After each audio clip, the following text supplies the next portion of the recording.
Now it's time to dig into your brand totem. So if you don't know what that means, that's okay. This is like something that once you know about it, it's like mind blowing of how much it's around us and we didn't even realize it. So I want you to have a brand totem too.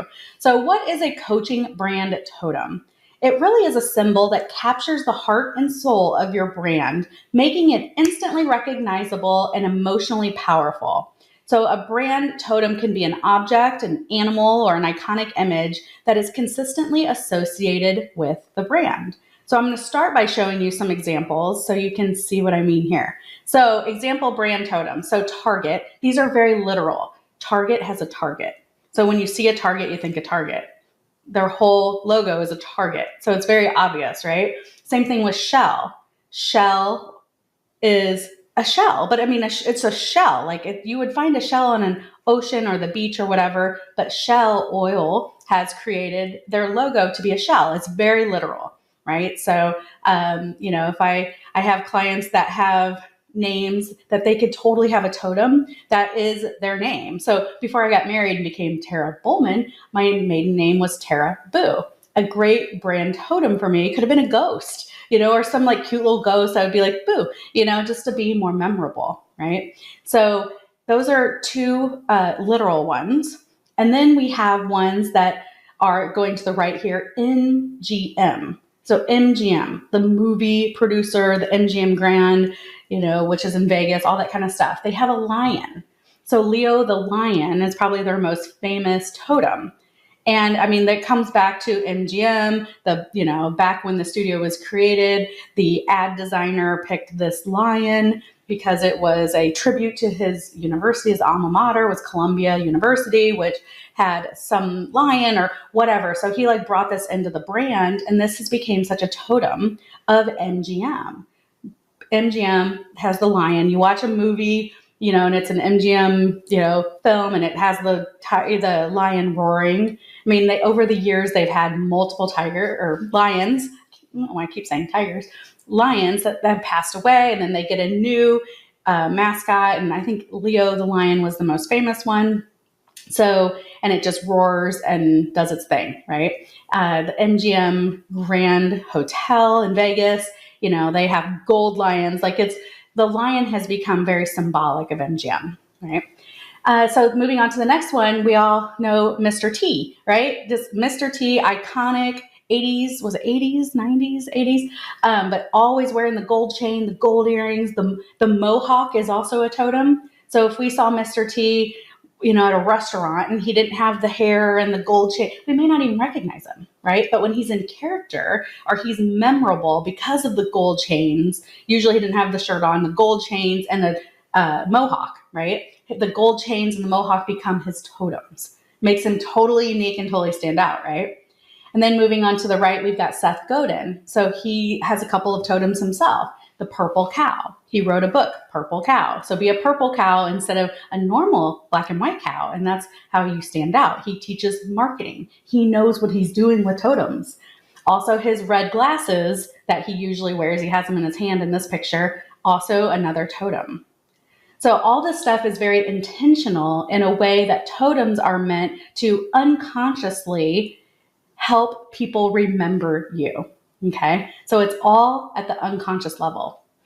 Gary Vee, going to the left side here, he started with the wine library. He was known like this wine connoisseur. He would pair wine with Fruity Pebbles cereal, and wine was his thing. So he always had a wine glass. I'm sure he has partnered with wines to create his own wine, what have you. But you can believe when he would have events, there's always great wine. Like wine became his totem. A wine glass. He would record videos with wine bottles, have the wine glasses. Like that's kind of a signature thing that, wine, Gary Vee. Okay. Moving along, we've got Mariah Carey. Butterflies are her totem. She has an album, I think, called Butterfly. She partnered with, I think it's Chopard, one of the fine jewelry companies, I can't remember which one, on doing a jewelry line with butterflies. She wears butterflies. Behind her, when she's performing, there'll be butterflies. Her album covers have butterflies.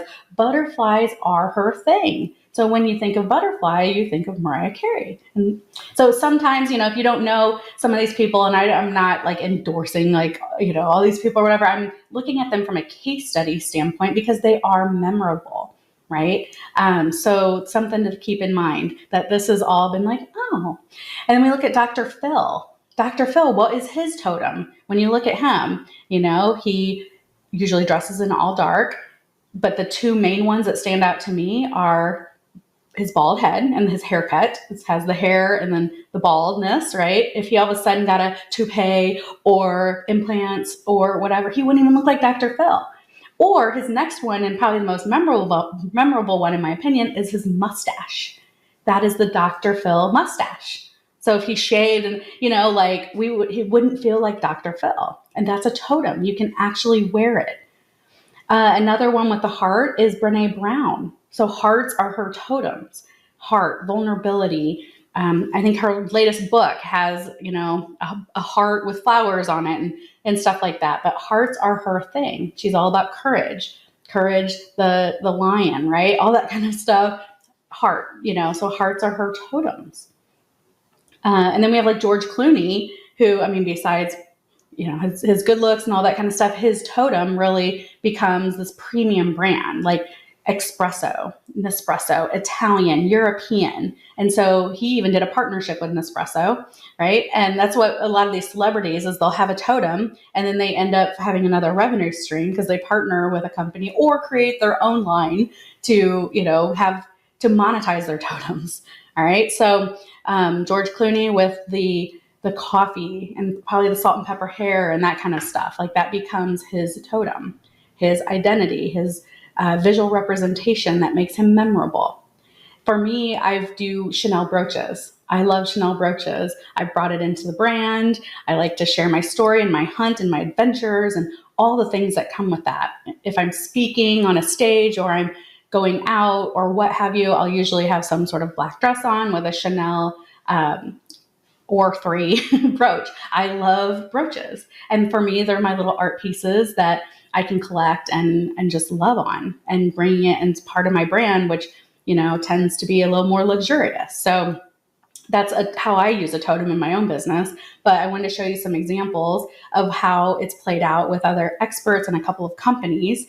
So you can see, oh yeah, this is all super intentional. This is marketing. This is branding. This is helping them stay memorable. So let's figure out your brand totem. If this resonates with you and you're like, you know what? Yes, not only do you need to pick it, but how do we embody it into your coaching business? So I want you to reflect on your core values first and foremost. Identify those symbols that reflect your core values for a strong brand identity. Okay, so core values, right? For me, quality and and all that kind of stuff is important. And that is what, to me, Chanel represents as well. I love the story of Coco Chanel, all that kind of stuff. Consider your coaching client profile for your brand totem. Choose totems or a totem resonating with your audience's aspirations and their needs, right? So you want to think about them and what would resonate with them and not just you. Of course, that's important because it's your brand. However, we don't want to repel anyone who's our potential client, type of thing. So think about where they want to be, what their aspirations are. All right. Seek inspiration. So all around you, look and find that inspiration in others and just around your house. When you're out and about, there's going to be something that feels like you're always seeing something, right? Like always seeing something. So, and then get the feedback for authentic brand totems. Like you can gather feedback from people like, hey, do you always see owls? Because I always see owls, No, I don't ever see owls. So it's just like one of those things that can become your thing that you're always seeing. All right. And then from an advanced strategy standpoint, one thing you could do with your totem, you can gift something to your premium clients that represent your totem. For my super high level clients, I have no problem buying them a Chanel brooch, right? Or you can get your totem created on a shirt or on a journal or embossed or however you want to do it. Put your totem behind you on shelves, like all that kind of stuff. So, you can do things to really embody the totem besides, and sharing stories around it and all that kind of stuff too is great. But I want you to use your totem as part of your brand visuals at some level. It doesn't necessarily have to be your logo or anything like that. It just, we want to bring it in where we can, and also the visuals, but also in the messaging and the storytelling, right? So totems are amazing. And now that you know this little secret, I hope you go pick a brand totem that represents you and your coaching company as well. Because what happens, I remember I was networking once, and I always saw this lady, and she always had starfish. She had a necklace that was a starfish. She would wear scarves with starfish. She would da da da. I mean, just the whole thing. And I'm like, oh, I said, you know what? I was at Home Goods the other day, and I saw starfish, and I thought of you. And she's like, exactly. She knew, because she was a mindset person, so she understands the power of having something that makes you think of somebody, and then keeping that front of mind. And that's what branding is all about, right? All right, so now it's your turn to create your brand totem. So excited for you to pick your thing, and not just pick it, but share it, because that's how we're going to get the results of having a brand totem as part of your coaching brand identity, is to put it out there in the world. Up next, we're going to talk about building your brand moniker. So exciting.